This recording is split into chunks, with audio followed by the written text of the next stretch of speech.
یوں تو بادشاہ سلامت بہت اچھے اور نیک تھے، مگر ان کا وزیر ان کی ایک بات سے بہت پریشان تھا اور دل ہی دل میں کڑتا رہتا تھا۔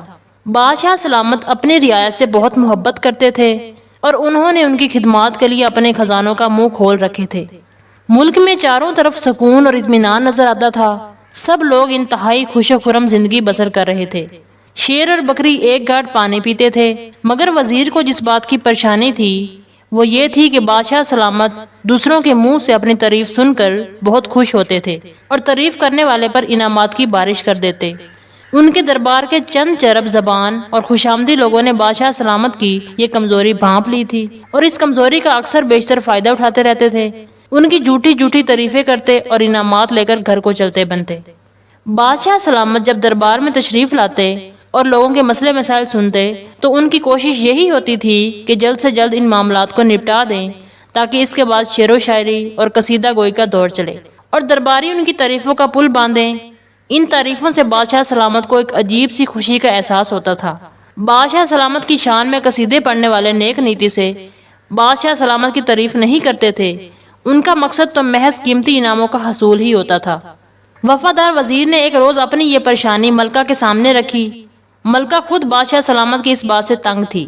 وہ سوچتی تھی کہ جھوٹی تعریفوں پر اگر وہ اس طرح ہیرے جواہرات اور اشرفیاں لٹاتے رہے تو ایک روز سارا خزانہ خالی ہو جائے گا۔ اس نے وزیر سے کہا، اس سلسلے میں تو مجھے آپ پر ہی بھروسہ ہے، آپ بادشاہ سلامت کے وفادار ساتھیوں میں سے ہیں، آپ کی عقل مندی کا کوئی ثانی نہیں ہے، مجھے امید ہے آپ ضرور کوئی نہ کوئی حل نکالنے میں کامیاب ہو جائیں گے۔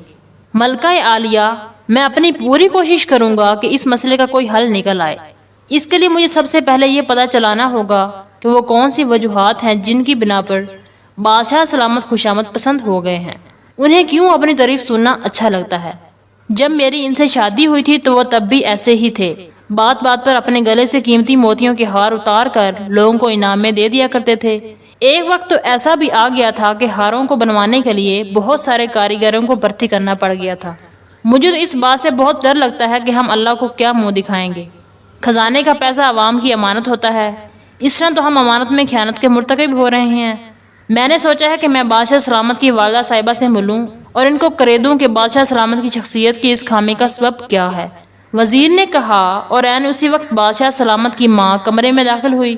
وہ کافی بوڑھی ہو گئی تھی اور لاٹھی ٹیک ٹیک کر چلتی تھی۔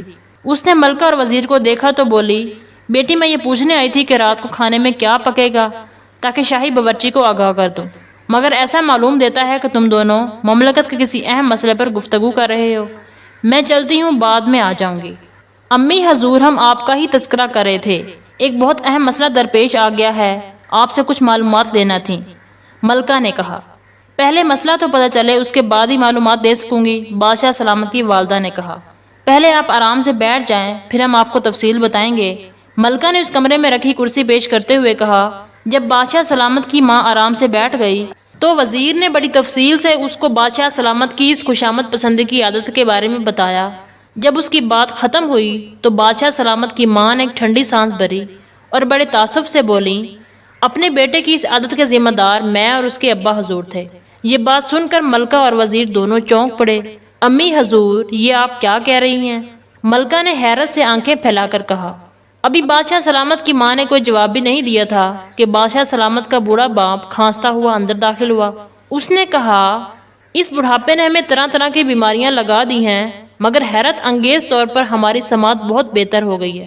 دور ہی سے ہم سب باتیں سن لیتے ہیں، ہم نے تم سب کی باتیں بھی سن لی ہیں۔ ہماری بیگم بالکل ٹھیک فرما رہی ہیں، اپنے بیٹے کو خوشامد پسند بنانے میں ہم دونوں کا ہی ہاتھ ہے۔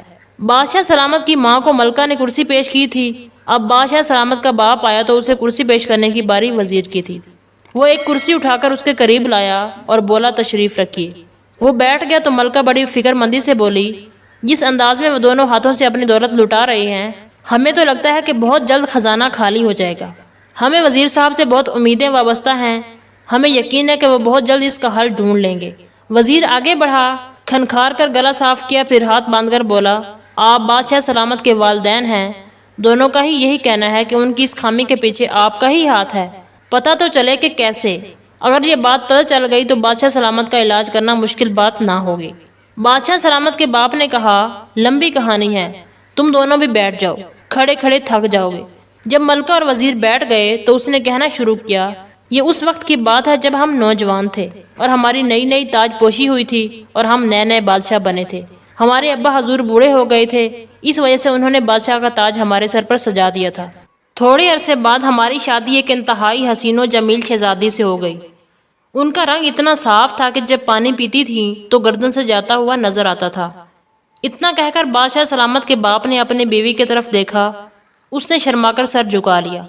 ان کے حسن و جمال کا تفصیلی تذکرہ ہم نے اس لیے کیا ہے کہ اپنی خوبصورتی کو برقرار رکھنے کے لیے یہ ہر وقت اپنے بناؤ سنگار میں لگی رہا کرتی تھی۔ ہم بھی کچھ کم نہیں تھے، ہمیں سیر سپاٹے اور شکار کا شوق تھا، ہم اپنے مشغلوں میں گم رہا کرتے تھے۔ تھوڑے عرصے بعد اللہ نے ہمیں اولاد کی نعمت سے بھی نواز دیا۔ ہمارا شہزادہ نہایت خوبصورت تھا، اس کی پیدائش پر ہم دونوں ہی بہت خوش تھے، مگر نہ انہوں نے ہر وقت بننے سنورنے والی عادت چھوڑی اور نہ ہم نے اپنے سیر سپاٹے اور شکار کی۔ ہمارا شہزادہ کنیزوں اور غلاموں کے ہاتھوں میں پرورش پاتا رہا۔ وہ تھوڑا بڑا ہوا تو اس کا دل چاہتا تھا کہ ہمارے ساتھ بیٹھے، اپنی اچھی اچھی باتیں ہمیں بتائے اور ہم اس کو شاباش دیں اور اس کی تعریف کریں، مگر ہم دونوں نادان بنے، اپنی اپنی پسند کی مصروفیات میں گم تھے۔ ہمیں اپنی بے وقوفی کی وجہ سے اپنے چھوٹے سے شہزادے کا احساسات کا خیال ہی نہیں رہا۔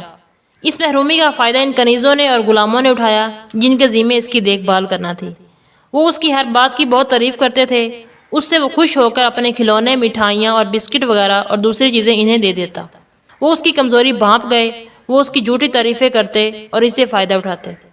رفتہ رفتہ ہمارے شہزادے کی یہ عادت پختہ ہوتی چلی گئی اور اس کا نتیجہ ہم سب خود اپنی آنکھوں سے دیکھ رہے ہیں۔ اس کہانی میں ان ماں باپ کے لیے ایک سبق چھپا ہے جو اپنے بچوں سے دور دور رہتے ہیں اور ان کی کسی بھی بات کی تعریف کرنا اپنی توہین سمجھتے ہیں۔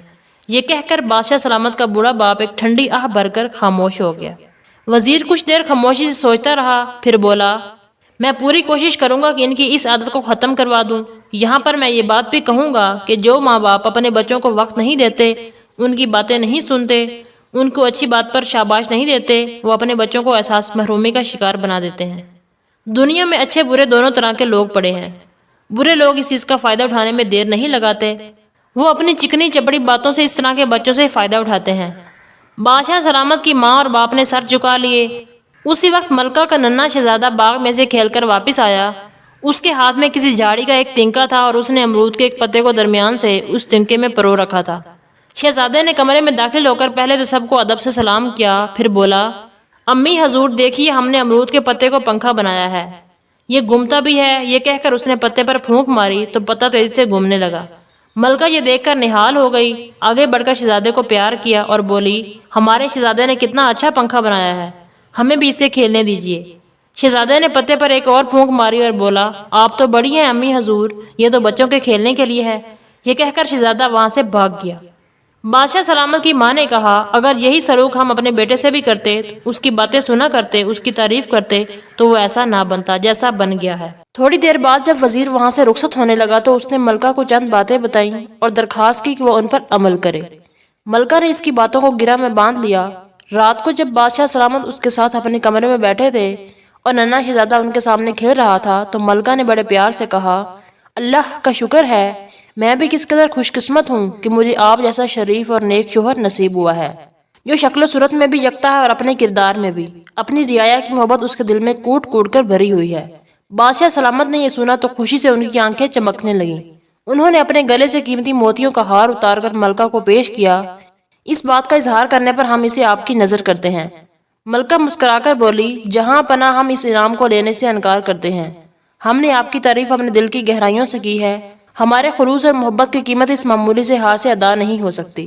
بادشاہ سلامت یہ بات سن کر حیران ہو گئے اور بولے، جب دوسرے لوگ ہماری تعریف کے گن گاتے ہیں اور ہم انہیں انعام دیتے ہیں تو وہ فوراً لے لیتے ہیں۔ ملکہ آپ تو عجیب ہیں، اس کی وجہ صرف یہ ہے کہ دوسروں کی تعریف دکھاوے کی ہے، وہ یہ باتیں صرف آپ کو خوش کر کے انعام کے لالچ میں کرتے ہیں، ان کے دلوں میں خلوص نہیں، لالچ بھرا ہوتا ہے۔ آپ تو میرے سرتاج ہیں، آپ کے بارے میں جو بھی کہوں گی وہ سچ ہوگا۔ ملکہ کی بات سن کر بادشاہ سلامت کچھ سوچنے لگا۔ ملکہ نے جب لوہا گرم دیکھا تو ایک اور چوٹ ماری۔ ہمارے دادا حضور ہمارے سب بہن بھائیوں کو ایک نصیحت کیا کرتے تھے، وہ کہتے تھے کہ اپنے ماں باپ اور بہن بھائیوں کے علاوہ اگر تمہارے منہ پر کوئی تمہاری تعریف کرے تو سمجھ لینا اس میں کوئی غرض پوشیدہ ہے۔ بادشاہ سلامت کی آنکھیں کسی سوچ میں ڈوب گئیں، انہیں کچھ سمجھ آنے لگی تھی۔ اگلے روز دربار شروع ہونے سے پہلے وزیر بادشاہ سلامت سے ملنے آیا۔ وہ انہیں ایک کونے میں لے گیا اور ان کے کان میں چپکے چپکے کچھ کہنے لگا۔ اس کی باتیں سن کر بادشاہ سلامت کی آنکھوں میں ایک چمک سی آ گئی تھی۔ وزیر خاموش ہوا تو انہوں نے کہا، عقل مند وزیر، تمہاری بات میں وزن معلوم دیتا ہے، ہمیں تمہاری تجویز سے اتفاق ہے۔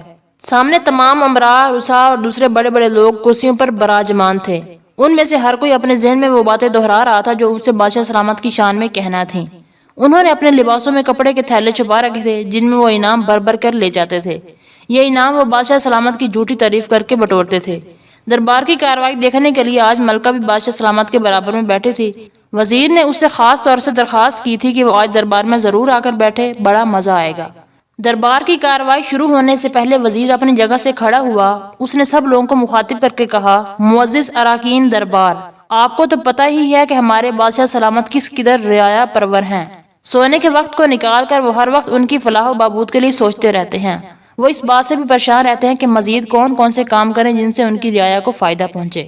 وزیر کی اتنی بات ہی سن کر دربار میں واہ واہ کا شور مچ گیا۔ دو تین پرجوش درباری تو کرسیوں سے بھی اٹھ گئے۔ ہمارے ہر دل عزیز بادشاہ سلامت کا اقبال بلند ہو۔ یہ ہماری خوش قسمتی ہے کہ اللہ نے ہمیں ان کے زیر سایہ رہنے کی سعادت بخشی ہے، کھڑے ہونے والے اشخاص میں سے ایک نے کہا۔ اس کی اس بات پر دربار میں ایک شور سا مچ گیا۔ کان پڑی آواز سنائی نہیں دے رہی تھی۔ ملکہ یہ منظر بڑی دلچسپی سے دیکھ رہی تھی۔ اتنے بہت سے خوشامدی اس نے ایک جگہ پہلے کبھی نہیں دیکھے تھے۔ وزیر نے کہا، اب آگے سنیے۔ یہ بات بہت خوشی کی ہے کہ دربار میں موجود سب لوگ دولت مند اور خوشحال ہیں۔ بادشاہ سلامت نے یہ فیصلہ کیا ہے کہ آئندہ جو بھی ان کی شان میں قصیدے پڑھے گا، نظم یا غزل سنائے گا یا نثر میں ان کی تعریف کرے گا، اس کے ساتھ اسے 100 اشرفیاں بھی دینا پڑے گی۔ ان اشرفیوں کو شاہی خزانے میں شامل کر کے ان سے غریب بیواؤں اور یتیموں کی مدد کی جائے گی۔ غریب اور بے سہارا لڑکیوں کی شادی کروائی جائیں گی۔ بے گھر لوگوں کو سر چھپانے کا ٹھکانہ دیا جائے گا۔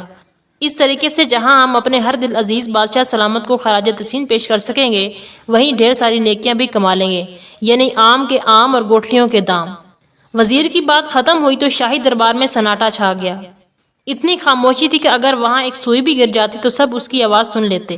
وزیر نے کہا، ہاں تو آج پہلے اپنا کلام کون سنائے گا؟ دربار میں بیٹھے ہوئے لوگوں میں سے کسی نے جنبش تک نہ کی۔ تھوڑی دیر بعد ایک درباری اٹھا اور بولا، میں نے بادشاہ سلامت کی شان میں بہت اچھا ترانہ لکھا تھا، بدقسمتی سے گھر بھول آیا ہوں۔ دوسرے نے کہا، رات بچوں نے ہی پیچھا نہیں چھوڑا، قصیدہ لکھنے کا وقت ہی نہیں ملا۔ گھر سب لوگوں نے کوئی نہ کوئی بہانہ گھڑ کر سنا دیا۔ جب سب اپنی اپنی کہہ کر خاموش ہو گئے تو بادشاہ سلامت نے گرج کر کہا، ہم تم سب کی چالاکیاں سمجھ گئے ہیں، تم سب لوگ ہمارے دربار سے نکل جاؤ، ہمیں ایسے مطلبی اور خود غرض درباریوں کی ضرورت نہیں ہے۔ بادشاہ سلامت کو بیوقوف بنا کر فائدہ اٹھانے والے تمام درباری بہت شرمندہ ہوئے اور دربار سے اٹھ کر چلے گئے۔ اس روز کے بعد سے بادشاہ سلامت نے اپنی اس عادت سے چھٹکارا پا لیا اور حکومت کے دوسرے کاموں میں مشغول ہو گئے۔ وہ روز دربار لگاتے تھے اور لوگوں کی شکایتیں سن کر ان کا ازالہ کرتے تھے۔ ان کی اس تبدیلی سے ملکہ اور وزیر بہت خوش تھے، اس لیے کہ بادشاہ سلامت کو اپنی غلطی کا احساس ہو گیا تھا، جس کی وجہ سے ان کو مطلب پرست خوشامدیوں سے بھی نجات مل گئی تھی۔ ملکہ کے دل میں وزیر کی عزت بھی بڑھ گئی تھی۔ وہ اس کی احسان مند تھی کیونکہ اس کی عقل مندی کی وجہ سے بادشاہ سلامت راہ راست پر آ گئے تھے۔ دوستو، کہانی اچھی لگی ہو تو پلیز لائک کر دیجیے گا اور مزید ویڈیو دیکھنے کے لیے چینل کو سبسکرائب کر لیجیے۔ اگلی ویڈیو تک اپنا خیال رکھیے گا۔ اللہ حافظ۔